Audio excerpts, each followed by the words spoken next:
Welcome back to the MarketingSherpa Media Center here at IRCE. I'm Allison Banko, MarketingSherpa reporter. I'm joined by Abe Garver, Managing Director from BG Strategic Advisors. Yep.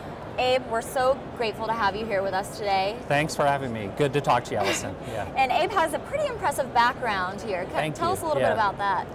Let's see, so I'm an M&A advisor, and my job is essentially to create markets for illiquid securities. So the e-commerce companies that are here, that are exhibiting, that are attending the conferences, my job for those private companies is to help find buyers for them.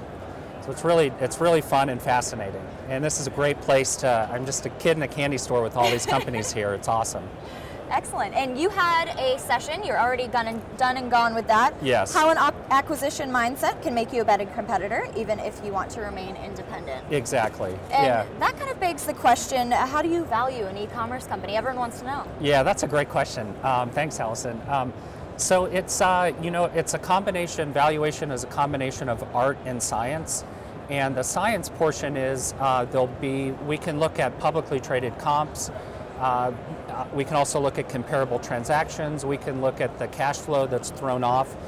We publish a monthly proprietary index with 18 publicly traded e-commerce companies. And what it's showing us right now for the publics is that the multiples are 18 times cash flow, essentially. And traditionally, they've been in kind of the 8 to 9 range, maybe 10 for the publics.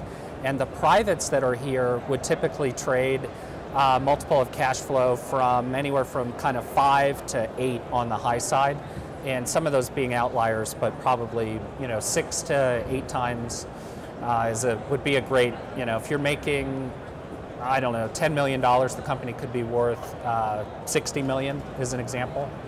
Excellent. And to kind of dive deeper into that, let's dive into the acquisition mindset. You had 4 key points that you really wanted to walk through. And one of them was reduce friction for your customers. For customers. What do you mean by that? Right. Okay. So for instance, I have a 5-year-old, Andrew, hey, nice to see you, that I'd like to get a phone for. And there is a soft-sided phone with 4 buttons on it. And I searched and spent a lot of time looking for it on Amazon.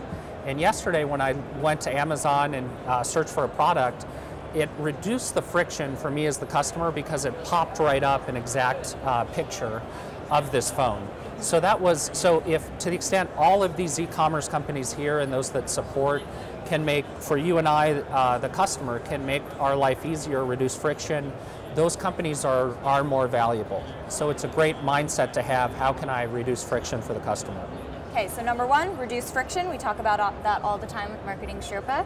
Number 2, seek closeness to the customer. Right, so some of the e-commerce companies that are here are marketing through Amazon's marketplace. And, really surprising, one of the things we talked about from running sell-side processes, the valuation of a business for, for e-commerce companies that are selling through the marketplace is not very good. They're very far from the customer. Amazon will give them a physical address, but not an email address. So you think about, how close am I to my customer if I don't even have an email address? So investors are looking at how close can you get to your customer. So the closer the better. Closer the better, yeah. Excellent. Yeah. And the next piece here, number 3, seeking recurring revenue. Right. So they're of the month, to give you an example, of the month kind of clubs where there's recurring revenue. That is a consistent source of cash that the investor likes to see. They're not having to buy through Google AdWords or something. They're not having to buy new customers each time. It's once they've acquired the customer, they keep them in theory for a longer period of time. So seek recurring opportunities for recurring revenue whenever possible. So are we looking at those companies with lifetime customers? You try to make them lifetime. In reality, it's hard. Like there's a new Shave of the Month club, which I want to try, and they'll send you a new razor and kind of supplies and stuff like that. So I never have to think about buying that again, and they have an option that's $1 a month into perpetuity. So when I start, I probably wouldn't turn it off. Right. So it sounds like subscription. Subscription, you got it. Excellent. Yep. And number 4. Seek to increase gross margin. Gross margin. So there's a great example. All of these e-commerce companies here, our counsel and advice is and gross margin is a fancy way, accounting way to say markup. So it's if we're paying $10 for the product and we're going to sell it for 13. So investors want to see somehow that's going up. Either your cost is going down below 10 or what you're able to sell it for because of the value you're delivering is going up. So seek to find opportunities to increase gross margin.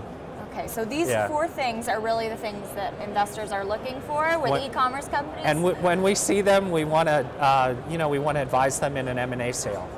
And do you have an example of maybe 1 or 2 companies that are doing it right, that are very attractive to investors right now? Sure. Let's see. That's actually a great question. The companies that are doing best right now are actually not the e-commerce companies that are here selling to us. They're the exhibitors that are supporting the e-commerce companies, and they now have recurring revenue to help these e-commerce companies, maintain their e-commerce platform, kind of their fulfillment centers, and so that recurring revenue that's being generated here, here is the gold, right behind us. The B2Bs. These vendors, yes. Oh, absolutely. Those are the ones that are. Valuations are just great right now. Investors are excited to be getting into those, yeah. I'm sure our B2B marketers will be happy to hear that. Definitely, definitely, yeah. Abe, thank you so much for joining us today. Well, thank you. It was delightful. Excellent. And don't forget, you can view all of our videos at MarketingSherpa.com/IRCE. Thanks so much, Abe. Thanks.